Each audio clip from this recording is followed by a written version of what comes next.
S'il y a un solde, je vous paie le double, a raillé le directeur, jusqu'à ce qu'il découvre quelle était la PDG de la banque. Inscrivez-vous maintenant pour vivre ce voyage d'histoire de dépassement de soi, de foi et de nouveau départ. C'était un lundi matin à la plus imposante agence du Grand Banque. Le son de la porte vitrée qui s'ouvrait a révélé une silhouette complètement déplacée. Une dame de 68 ans, coiffée d'un chapeau de paille effiloché et vêtue d'un chemisier de coton délavé par le soleil, est entrée avec ses bottes poussiéreuses. Son nom était Hélène Bernard, et sa présence détonnait dans l'environnement impeccable du hall. Lorsqu'elle a demandé à transférer 15 millions, l'agence s'est arrêtée, et la rire du directeur a résonné dans tout le hall. S'il y a un solde, je vous paie le double, a-t-il raillé. Mais il n'avait aucune idée de qui il parlait, et personne ne s'attendait à ce qui allait suivre. Avec ses mains calleuses par la terre, Hélène Bernard a poussé la porte vitrée, et l'air froid de la climatisation contrastait avec la chaleur du soleil qui l'enveloppait encore. À 68 ans, elle s'était levée tôt ce matin-là, comme elle le faisait depuis 50 ans. Elle a bu son café au lait, a observé son troupeau de moutons et a décidé qu'il était temps de régler cette affaire bancaire en personne. Le chapeau de paille couvrait ses cheveux gris, et le chemisier délavé témoignait d'années de travail honnête. Ses bottes portaient encore des traces de la terre rouge de sa ferme. À son poignet, une montre simple et en plastique, la même qu'elle portait depuis 20 ans. Rien en elle ne criait la richesse, elle semblait être une femme ordinaire, et c'est exactement comme cela qu'elle aimait être vue. Les autres clients, tous en tenue de créateur, se sont instinctivement éloignés lorsqu'Hélène Bernard est passée. Des femmes en talons hauts et des hommes en costume échangeaient des regards et chuchotaient avec gêne. C'était un monde d'apparence, de statut et de jugement basé sur ce que l'on portait. Depuis son bureau aux parois de verre, le directeur, Nicolas Durand, 35 ans, a observé la scène. Il se considérait comme un gagnant, diplômé de la meilleure grande école privée, avec un post-diplôme à l'étranger. Son costume italien coûtait plus que le salaire d'une année entière de nombreux Français, et ses chaussures italiennes brillaient comme des miroirs. Encore une qui s'est perdue, a-t-il pensé en ajustant sa cravate de soie. Nicolas avait bâti sa carrière en étant impitoyable avec les petits. Pour lui, le succès se mesurait par le compte bancaire, la marque de la voiture et l'adresse de la résidence, et la vieille dame, de toute évidence, n'avait rien de tout cela. La réceptionniste Élise, 23 ans, qui idolâtrait Nicolas, a également remarqué la présence discordante. Quelle honte, a-t-elle murmuré à sa collègue, comment l'ont-ils laissé entrer ici? Elle avait été formée par Nicolas à filtrer le bon client. Des gens comme Hélène Bernard, à son avis, ne causaient que des problèmes. Lorsqu'Hélène Bernard s'est approchée du comptoir, l'ambiance est devenue tendue. Nicolas est sorti de son bureau avec un sourire qui n'atteignait pas ses yeux. « Je peux vous aider ?» a-t-il demandé d'un ton condescendant. Hélène Bernard a retiré son chapeau, révélant un visage marqué par le soleil et les années, mais avec des yeux fermes et intelligents. « Bonjour, jeune homme. J'ai besoin de faire un virement depuis mon compte. » Nicolas a eu du mal à dissimuler un rire. « Bien sûr, madame. » Il s'est arrêté, attendant le nom. « Hélène. Hélène Bernard. » Madame Hélène Bernard, a-t-il répété le nom comme une blague interne. « Combien comptez-vous virer ? » 15 millions. C'est pour un placement chez le courtier. Il faut que ça parte aujourd'hui avant 14 heures. Le silence qui a suivi a été assourdissant. Nicolas a cligné des yeux plusieurs fois, et Élise s'est étouffée. Les autres clients, qui jusqu'alors faisaient semblant de ne pas prêter attention, regardaient maintenant sans vergogne. Nicolas a retrouvé son calme et a éclaté de rire. S'il y a un solde, je vous paie le double. 15 millions. Imagine, Élise, notre amie paysanne ici veut transférer 15 millions. Élise a ri avec lui, contaminée par la blague de son chef. La situation devenait gênante, mais Nicolas s'amusait. Pour lui, humilier des personnes inférieures était presque un sport. « Êtes-vous sûr de ne pas avoir confondu les chiffres ?» a-t-il demandé, avec sarcasme. « Peut-être 15 ou 150 euros. » Hélène Bernard est restée calme, habituée à ce genre de situation. Elle savait que les apparences étaient trompeuses et se connaissait bien. « Non, jeune homme, a-t-elle répondu, c'est bien 15 millions. Vous pouvez vérifier le compte. » Personne n'imaginait que cette femme aux vêtements simples était la principale actionnaire de la banque. La tempête ne faisait que commencer, et Nicolas n'avait aucune idée de ce qu'il venait de provoquer. Pour comprendre qui était vraiment Hélène Bernard, il faut remonter 50 ans en arrière. À 10 ans, une petite fille marchait pieds nus dans des champs qui n'appartenaient pas à sa famille. Née dans une famille d'agriculteurs pauvres, Hélène Bernard a connu la pauvreté de près, mais ne s'est jamais laissée abattre. Sa mère, Madame Josette, travaillait du lever au coucher du soleil pour subvenir aux besoins de la famille. Son père, Monsieur Pierre, faisait des travaux de couture jusqu'à tard le soir pour compléter les revenus, ses doigts marqués par des milliers de points faits à la lueur d'une lampe à huile. La petite Hélène Bernard aidait à la plantation dès son plus jeune âge, mais avait une soif insatiable d'apprendre. Pendant que ses amis jouaient, elle étudiait à la lueur d'une lampe à huile, lisant de vieux journaux, des livres empruntés et même des étiquettes de produits qu'elle trouvait. Sa professeure, Madame Marie, a été la première à remarquer son potentiel. Cette petite ira loin, disait-elle avec fierté. Elle a une intelligence qu'on n'enseigne pas, c'est un don de Dieu. À 15 ans, Hélène Bernard a pris une décision qui allait changer sa vie, elle a fait du stock pour la grande ville et a cherché du travail comme aide de cuisine. Elle partageait une minuscule chambre avec 3 autres travailleuses, se levait à 5 heures du matin, travaillait jusqu'à 17 heures et trouvait encore l'énergie d'étudier le soir dans un cours du soir populaire. À 18 ans, elle a fait une promesse solennelle, elle sortirait de la pauvreté, mais n'oublierait jamais d'où elle venait. Avec son premier salaire de cuisinière professionnelle, elle a acheté sa première action de Total Energy. Ce n'était que quelques actions, mais elle avait entendu dire que c'est ainsi que les riches devenaient plus riches. Les 2 décennies suivantes furent un sacrifice. Elle travaillait le jour et étudiait la comptabilité le soir. Chaque centime économisé devenait un investissement, tandis que ses collègues dépensaient en loisirs, elle réinvestissait absolument tout. À 25 ans, elle a rencontré Jean, un jardinier au cœur généreux, qui a vu en elle non pas la femme simple, mais la femme extraordinaire qu'elle pouvait devenir. Il l'a soutenue inconditionnellement, même lorsqu'il passait des mois à ne manger que du riz, des lentilles et des œufs. Un jour, ça en vaudra la peine, lui disait Hélène Bernard pendant les nuits les plus difficiles. Ce n'est pas seulement pour nous, c'est pour montrer que les gens simples, comme nous, peuvent aussi réussir dans cette vie. Le premier grand investissement est arrivé à 35 ans. Elle a acheté une petite ferme qui était mise aux enchères pour des dettes. C'était un terrain de 200 hectares, apparemment sans valeur, avec des pâturages dégradés et une maison en ruine. Les autres intéressés ont ri en voyant la cuisinière faire des offres, mais Hélène Bernard a vu quelque chose qu'ils ne pouvaient pas voir, un potentiel infini pour l'élevage et l'agriculture. Au cours des 5 années suivantes, en travaillant 16 heures par jour, elle a transformé cette terre aride en l'une des fermes les plus productives de la région. Elle a introduit des techniques modernes et a investi dans l'amélioration génétique du troupeau. Avec les bénéfices de la ferme, Hélène Bernard a diversifié ses investissements, achetant des actions d'entreprises en lesquelles elle croyait vraiment. Elle avait un instinct naturel pour les affaires qu'aucune université ne pouvait enseigner. À 45 ans, Hélène Bernard était déjà millionnaire, mais personne ne le savait. Elle continuait à vivre dans la même maison simple de la ferme et à conduire le même vieux break. L'argent ne change pas qui vous êtes à l'intérieur, disait-elle toujours à Jean. Si vous étiez bon en étant pauvre, vous le serez en étant riche. Si vous étiez mauvais, l'argent ne fera que le montrer plus clairement. C'est à cette époque qu'elle a entendu parler d'une petite institution bancaire qui traversait des difficultés. Hélène Bernard a vu une opportunité et a acheté 30% des actions. Avec une gestion axée sur le service aux petits agriculteurs et micro-entrepreneurs, la banque a connu une croissance exponentielle. Hélène Bernard n'a jamais assumé de fonctions exécutives, préférant rester en coulisses, mais ses décisions ont transformé la petite institution régionale en l'un des plus grands banques de province. À 60 ans, quand elle aurait pu être à la retraite, elle a acheté une autre ferme. C'est ici que je me sens moi-même, expliquait-elle à ses quelques amis proches. La ferme est devenue son refuge, et elle a continué à se lever à 5 heures du matin pour voir les animaux. Ses employés la traitaient comme une paysanne ordinaire, car c'était exactement ce qu'elle était, une paysanne qui, par hasard, était devenue milliardaire. Elle n'étalait pas sa richesse et utilisait le même chapeau de paille depuis 15 ans. L'argent est un outil, disait-elle souvent, il peut construire ou détruire, cela dépend de la façon dont on l'utilise. Ces derniers mois, elle avait remarqué quelque chose de préoccupant, ces agences bancaires devenaient des lieux froids, où les employés traitaient mal les clients simples. Elle recevait des lettres de réclamation chaque semaine de la part de personnes humbles qui étaient ignorées. Elle a décidé de voir de ses propres yeux ce qui se passait. La différence, elle le savait, serait révélatrice. C'est pourquoi elle était là ce matin-là, vêtue de ses vêtements habituels, prête à donner une leçon que Nicolas Durand n'oublierait jamais.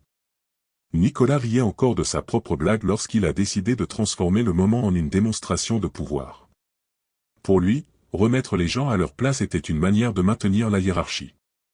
Madame Hélène Bernard, a-t-il dit, pour les virements de ce montant, nous avons des protocoles spécifiques. Vous avez besoin d'un rendez-vous, d'une preuve de l'origine des fonds et d'une série de documents. Hélène Bernard est restée calme. Jeune homme, ce compte est le mien depuis plus de 20 ans. Je n'ai jamais eu besoin de rendez-vous pour gérer mon propre argent. Ah, mais les règles ont changé, a-t-il souri avec malice, surtout pour les virements supérieurs à 10 millions. C'est une politique interne pour prévenir le blanchiment d'argent. Élise, apportez le formulaire complet pour madame. Élise s'est levée rapidement et a apporté une pile de papier. D'autres employés se sont approchés, attirés par ce qui semblait être une procédure spéciale. Valérie, la superviseure, s'est jointe au groupe. Un problème, Nicolas? Non, Valérie. Je ne fais que suivre les protocoles. Cette dame veut transférer 15 millions sans la documentation adéquate. Le docteur Bertrand, qui attendait dans la file, a soupiré.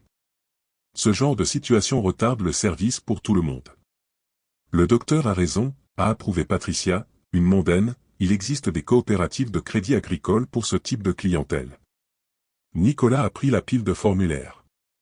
Nous aurons besoin que vous remplissiez 17 formulaires, des copies certifiées conformes de vos preuves de revenus des 5 dernières années et votre déclaration de revenus. Sans compter, a ajouté Élise, que les virements supérieurs à 10 millions ne peuvent être traités qu'avec 48 heures de préavis. Le garde de sécurité, Marc, a fait un pas en avant. Si vous n'avez pas les documents, il vaut mieux revenir un autre jour.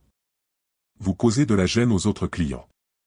Robert, l'homme d'affaires, a secoué la tête en signe de désapprobation. C'est exactement ce qui arrive quand on mélange la clientèle. Chacun a sa place. Hélène Bernard a regardé la pile de formulaires et les visages autour d'elle.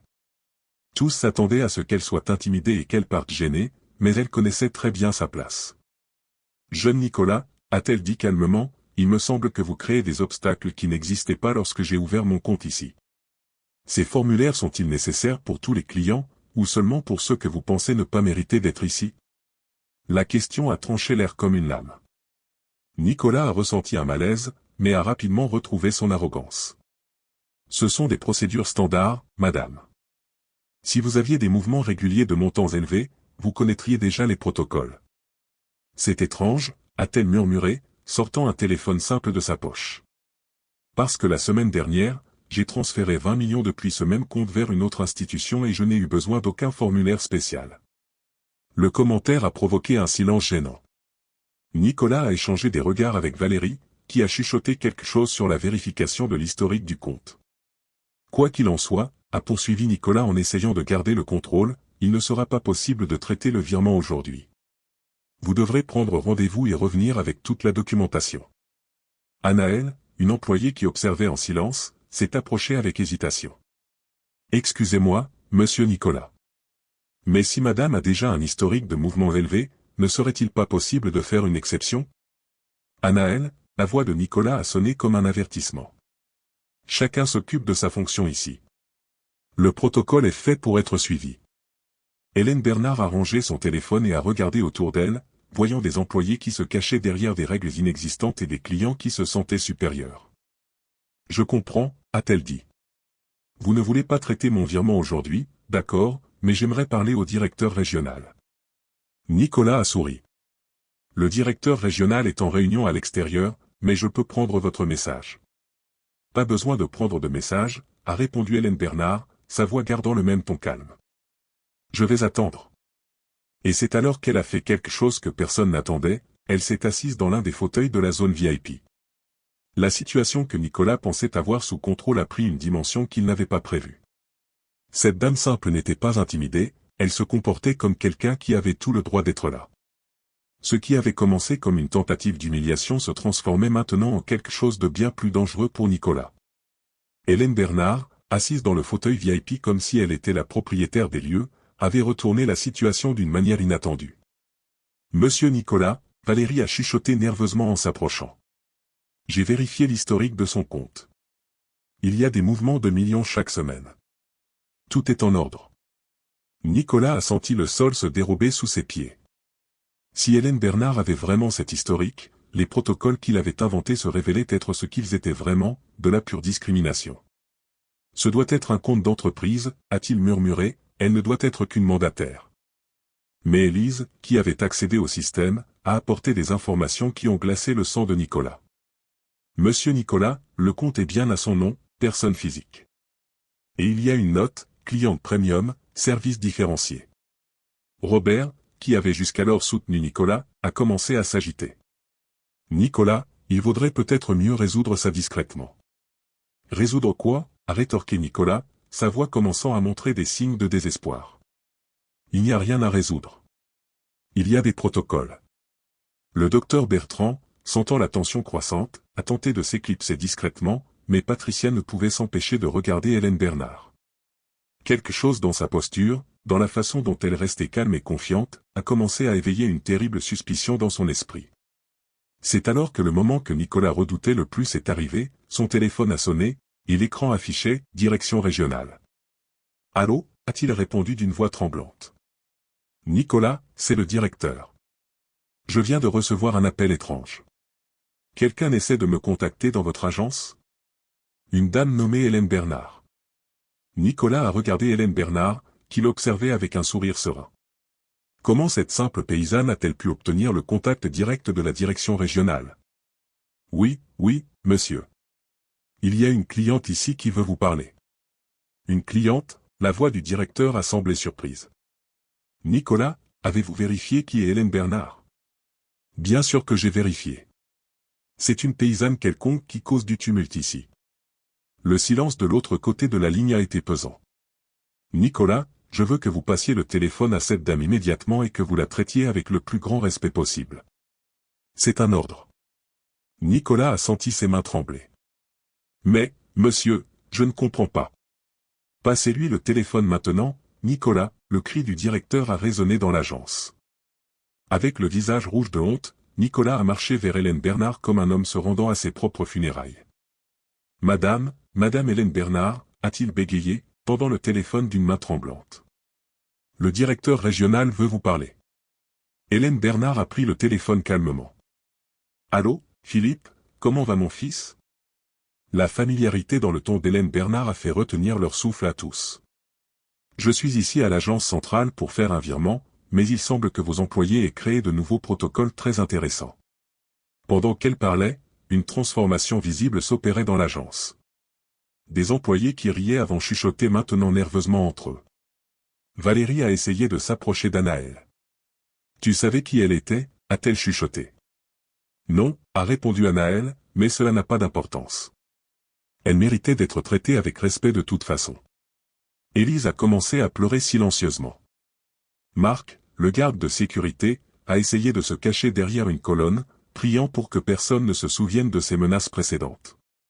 Oui, Philippe, je comprends, continuait Hélène Bernard, sa voix contrastant avec la panique générale. Pas besoin de venir ici. Nous pouvons résoudre cela en interne. Oui, je sais que tu as confiance en mon jugement. Quand elle a finalement raccroché et rendu le téléphone à Nicolas, le silence était absolu. Eh bien, a-t-elle dit, ajustant son chapeau de paille, il semble que vous aurez bientôt l'occasion de découvrir de vrais protocoles. Nicolas a dégluti, sachant que sa carrière venait de s'effondrer. La situation avait escaladé bien au-delà d'une simple humiliation, c'était maintenant une question de survie professionnelle. Et tous dans l'agence savaient qu'ils étaient du mauvais côté de l'histoire. Hélène Bernard a sorti une simple tablette de la poche de son chemisier de coton. L'écran, protégé par un film rayé, s'est allumé lorsqu'elle l'a touché. Avec des mouvements précis, elle a ouvert un dossier numérique. Mon nom est Hélène Bernard, et je suis la principale actionnaire de ce grand banque. Elle a tourné l'écran vers Nicolas, révélant des documents officiels, procuration électronique, participation sociale et extraits audités. Le silence qui a suivi a été assourdissant. Nicolas a senti ses jambes flancher. Élise a laissé échapper un cri étouffé. Valérie est devenue pâle. Robert a senti sa bouche s'assécher. Ce n'est pas possible, a bégayé Nicolas, les mains tremblantes. 43% des actions de la banque, a expliqué Hélène Bernard calmement. Patricia a senti le sol se dérober. Ses bijoux semblaient être de la pacotille bon marché à côté de la femme qu'elle avait qualifiée de « populace » quelques minutes plus tôt. Le docteur Bertrand a essayé de ravaler les mots qu'il avait crachés avec tant de venin. Madame Hélène Bernard, a tenté de retrouver son calme. Nicolas, je ne savais pas. Personne ne me l'a dit. Personne ne vous l'a dit parce que je ne voulais pas qu'il le sache, a répondu Hélène Bernard en rangeant les documents. Ces derniers mois, j'ai reçu 847 lettres de réclamation concernant le service dans nos agences. Des personnes humbles maltraitées. Des petits entrepreneurs méprisés, des personnes âgées ignorées.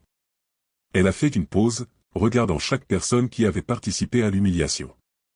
J'ai décidé de venir personnellement pour voir comment mes employés traitent les clients qui ont le plus besoin de respect et d'attention. Anaëlle, la seule employée qu'il avait défendue, était bouche bée. Madame Hélène Bernard, Robert a essayé de s'approcher, son arrogance transformée en servilité. Je ne faisais que plaisanter, je ne voulais pas vous manquer de respect. Hélène Bernard l'a regardé droit dans les yeux. Monsieur Robert, ce n'est pas à moi que vous avez manqué de respect, c'est à vous-même. Un homme qui juge les autres sur leur apparence est un homme qui n'a rien appris de la vie. Marc, le garde de sécurité, a essayé de se cacher derrière d'autres employés. Jeune Nicolas, a continué Hélène Bernard, son attention se tournant vers le directeur qui transpirait maintenant. Pendant toutes ces années, en construisant cette banque, j'ai toujours rêvé qu'elle soit un endroit où n'importe qui puisse entrer et être traité avec dignité. Mais qu'est-ce que je trouve ici aujourd'hui? Elle a secoué la tête avec tristesse. Je trouve des employés qui ont oublié ce que signifie servir, qui confondent position professionnelle avec supériorité morale, qui traitent les clients comme des objets de divertissement. Patricia a tenté de chuchoter une excuse, mais Hélène Bernard a levé la main gentiment. Madame, vous n'avez pas à vous excuser auprès de moi, vous devez vous excuser auprès de la personne que vous êtes devenue. Vous devez vous regarder dans le miroir et vous demander si c'est la personne que vous voulez être. Le docteur Bertrand s'est senti plus petit qu'une fourmi. Toute sa prétendue supériorité intellectuelle s'était révélée être une pure ignorance. Savez-vous ce qui m'attriste le plus, a poursuivi Hélène Bernard. C'est que vous avez perdu l'opportunité de rencontrer des personnes extraordinaires en étant aveuglé par les apparences. Combien d'histoires inspirantes avez-vous ignorées? Combien de leçons de vie avez-vous gaspillées? La jeune stagiaire, Fanny, a commencé à pleurer silencieusement. Jeune Nicolas, la voix d'Hélène Bernard avait maintenant un ton plus ferme. Vous m'avez demandé qui j'étais. Eh bien, en tant que principal actionnaire, j'ai cette autorité, et je vais plus loin, Anaëlle sera promue directrice régionale. Anaëlle a senti ses jambes devenir molles. Quant à vous, Hélène Bernard a regardé Nicolas droit dans les yeux, vos fonctions dans cette banque sont terminées à partir de cet instant. Non par vengeance, mais parce qu'un leader doit être un exemple. Nicolas est tombé sur une chaise, le poids de la réalité le frappant de plein fouet. En l'espace de quelques minutes, il avait tout perdu à cause de son arrogance. Valérie, a continué Hélène Bernard. Vous êtes également licenciée. Une superviseure qui encourage les humiliations n'a pas sa place dans notre équipe. L'agence entière était en état de choc. Les clients riches ont découvert qu'ils avaient insulté la personne la plus puissante de cette banque. Mais Hélène Bernard, la femme simple au chapeau de paille, n'avait pas terminé. Il y avait encore des leçons à enseigner et des changements à mettre en œuvre. La justice était rendue avec dignité, sagesse et un calme qui ne vient que de ceux qui connaissent vraiment la valeur des choses importantes de la vie. Le chaos qui a suivi la révélation d'Hélène Bernard a été comme un château de cartes s'effondrant au ralenti. Nicolas, qui quelques minutes plus tôt était le roi de l'agence, était maintenant le visage dans les mains. L'homme qui avait bâti son identité sur l'humiliation des autres, découvrait de la pire des manières que la vie a une façon particulière d'enseigner l'humilité. Élise essayait désespérément de s'approcher. Madame Hélène Bernard, s'il vous plaît, je ne savais pas. Si j'avais su, jamais. Mademoiselle Élise, Hélène Bernard l'a interrompue avec gentillesse. La question n'est pas ce que vous auriez fait si vous aviez su qui j'étais. La question est pourquoi avez-vous maltraité quelqu'un que vous ne connaissiez pas. Le respect ne devrait pas dépendre du compte bancaire de la personne. Valérie a tenté un dernier coup. Madame Hélène Bernard, j'ai 3 enfants à charge. S'il vous plaît, donnez-moi une seconde chance. Ses larmes étaient sincères, la peur du chômage avait brisé son arrogance. Robert, l'homme d'affaires arrogant, était pâle. Sa concession dépendait des financements de la banque. Il calculait rapidement combien de contrats pourraient être annulés lorsque l'histoire se répandrait. Madame Hélène Bernard, a-t-il tenté, la voix tremblante. Ce n'était qu'un malentendu. J'ai le plus grand respect pour vous et pour la banque. Monsieur Robert, elle l'a interrompu doucement. Vous ne me respectiez pas quand vous pensiez que j'étais seulement une paysanne pauvre. Pourquoi devrais-je croire que vous me respectez maintenant que vous savez que je suis riche? Patricia, la mondaine, était dans une panique absolue. Sa position dans la société locale dépendait entièrement de son réseau de contacts. Avoir insulté la principale actionnaire de la plus grande banque de la région était un suicide social. Ce fut une terrible erreur, a-t-elle exclamé. Marc, le garde de sécurité, a eu la réaction la plus dramatique. L'homme grand et intimidant pleurait maintenant comme un enfant. Madame Hélène Bernard, je ne faisais que mon travail. Monsieur Nicolas me l'a ordonné. Je n'aurais jamais rien fait contre vous. Sa dévotion soudaine était aussi pathétique que son arrogance précédente. Anaël, au milieu du chaos, est restée en état de choc face à sa promotion inattendue. Elle avait défendu un client par principe, sans imaginer les conséquences que cela aurait. Fanny, la jeune stagiaire, s'est approchée timidement d'Hélène Bernard. Madame Hélène Bernard, a-t-elle chuchoté, je suis vraiment désolée. Je suis nouvelle ici et j'ai cru que je devais suivre l'exemple des autres. Je sais que ce n'est pas une excuse, mais puis-je apprendre à être meilleure? Hélène Bernard a regardé la jeune femme avec gentillesse. Fanny, reconnaître une erreur est le premier pas pour la corriger. Vous avez le potentiel pour devenir une excellente professionnelle. Le téléphone de l'agence a commencé à sonner sans arrêt. La nouvelle que la principale actionnaire de la banque était là s'était répandue comme une traînée de poudre. Des journalistes locaux et d'autres hommes d'affaires tentaient d'obtenir des informations. Nicolas, dans son désespoir, a fait une dernière tentative. Madame Hélène Bernard, je peux arranger ça. Je peux changer toute la culture de l'agence. S'il vous plaît, donnez-moi une chance. Hélène Bernard l'a regardé avec un mélange de tristesse et de fermeté. Nicolas, pendant des années, vous avez eu la chance de créer une culture de respect ici. Au lieu de cela, vous avez créé une culture d'arrogance et de mépris. Les chances existent pour ceux qui les reconnaissent et en profitent. La vôtre est passée. Valérie a fait une dernière tentative désespérée. Mais, Madame Hélène Bernard, je travaille ici depuis 15 ans. Je connais toutes les procédures. Sans moi, l'agence ne fonctionne pas. Madame Valérie, a répondu Hélène Bernard calmement. Aucune institution n'est plus grande que les personnes qu'elle sert. Vous connaissez peut-être les procédures, mais vous avez oublié le plus important, comment traiter les gens avec dignité. La situation devenait de plus en plus tendue. Certains clients qui avaient participé à l'humiliation ont commencé à s'en aller discrètement. Hélène Bernard a regardé son agence et a vu non seulement le chaos, mais aussi les possibilités de l'avenir. Elle a vu une opportunité de transformer cet endroit et d'envoyer un message à toutes les autres agences. Anaël, a-t-elle dit, se tournant vers la nouvelle directrice. Demain, nous commencerons à mettre en œuvre des changements profonds ici. Je veux que vous prépariez une réunion avec tous les employés. Nous allons construire une nouvelle culture basée sur le respect et la dignité humaine. La justice était faite, mais Hélène Bernard savait que le vrai travail ne faisait que commencer. Licencier les arrogants était la première étape. Le vrai défi serait de construire quelque chose de meilleur à la place de ce qui avait été détruit. 6 mois après ce jour, l'agence était devenue un exemple pour tout le système financier de la région. Anaël, maintenant fermement établie comme directrice, a mis en œuvre une révolution silencieuse dans la façon dont les gens simples étaient traités. Le premier changement a été une plaque à l'entrée qui disait « Ici, chaque personne est la bienvenue, quelle que soit son apparence, sa profession ou sa condition sociale. » Ce n'était pas seulement de la décoration, c'était un engagement. Hélène Bernard visitait l'agence une fois par semaine, toujours vêtue de ses vêtements simples. Mais maintenant, chaque employé la saluait avec un respect sincère, car ils avaient appris à voir au-delà des apparences. Fanny, la stagiaire, est devenue l'une des employées les plus appréciées. J'ai appris que le respect n'est pas quelque chose que l'on donne seulement à ceux qui peuvent nous le rendre, disait-elle au nouveau stagiaire. Le respect est quelque chose que l'on donne parce que nous sommes des personnes décentes. L'histoire de Nicolas, cependant, a pris un tournant différent. Après avoir été licencié, il a passé des semaines en dépression. Son arrogance lui avait coûté son emploi, la confiance de sa famille et de ses amis. Il a découvert que les relations basées uniquement sur le statut sont fragiles. Mais c'est cette chute qui est devenue son salut. Un jour, il a cherché Hélène Bernard à sa ferme et l'a trouvée en train de s'occuper des moutons. Madame Hélène Bernard, a-t-il dit, des larmes coulant sur son visage. Je suis venu pour demander pardon, pas pour retrouver mon emploi. Je sais que je ne le mérite pas. Je suis venu parce que j'ai besoin que vous sachiez que j'ai appris. Hélène Bernard a arrêté de nourrir les animaux.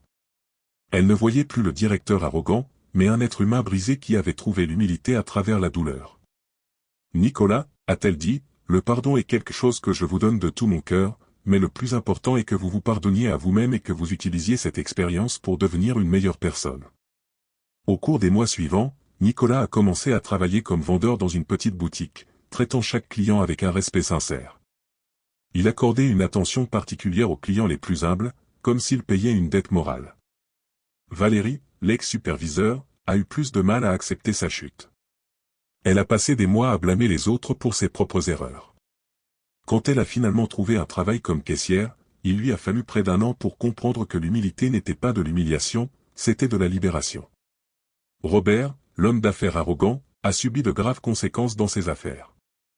De nombreux clients ont annulé des contrats, et sa concession a failli faire faillite. L'ironie n'est pas passée inaperçue, l'homme qui jugeait les autres sur leurs conditions sociales a découvert sur sa propre peau ce que cela signifiait d'être jugé. Patricia est devenue une paria sociale. Les mêmes amis qui riaient de ses commentaires l'évitaient maintenant. Seule, elle a commencé à faire du bénévolat, non pour la publicité, mais parce qu'elle avait besoin de se reconnecter à sa propre humanité. Le docteur Bertrand, peut-être parce qu'il était plus âgé et plus sage, a été celui qui a le mieux assimilé la leçon. Il a cherché Hélène Bernard et a eu une longue conversation sur le privilège, l'éducation et la vraie sagesse. Madame Hélène Bernard, a-t-il dit, un diplôme peut faire de quelqu'un un professionnel compétent, mais seule l'humilité fait de quelqu'un une personne sage. À partir de ce jour, le docteur Bertrand a commencé à soigner gratuitement des familles démunies, découvrant que la médecine ne consistait pas seulement à soigner des corps, mais à traiter les gens avec dignité. La plus belle transformation, cependant, a eu lieu avec Anaëlle. La jeune femme, qui avait défendu une inconnue par principe, a découvert que de petits actes de courage peuvent changer le monde qui nous entoure. Sous sa direction, l'agence a mis en œuvre des programmes d'éducation financière gratuite et un service prioritaire pour les personnes âgées. Savez-vous ce que j'ai appris, a dit Anaëlle à Hélène Bernard lors d'une de ses visites. J'ai appris que le leadership ne consiste pas à être au-dessus des gens, mais à être à leur côté. 1 an plus tard, Hélène Bernard a fait une dernière visite incognito à l'agence. Elle est arrivée vêtue des mêmes vêtements simples, observant comment elle serait accueillie. Ce qu'elle a vu la remplit de fierté. Chaque employé la saluait avec une gentillesse sincère, lui offrant de l'eau et lui demandant comment il pouvait l'aider. Ils l'ont traitée avec le même respect qu'ils auraient accordé à n'importe quel client. Lorsqu'elle s'est identifiée, la surprise a été suivie de joie. Ils avaient bien traité la principale actionnaire, non pas parce qu'ils savaient qui elle était, mais parce qu'ils avaient appris à bien traiter toutes les personnes. Ce soir-là, de retour à sa ferme, Hélène Bernard s'est assise sur le perron et a contemplé les étoiles.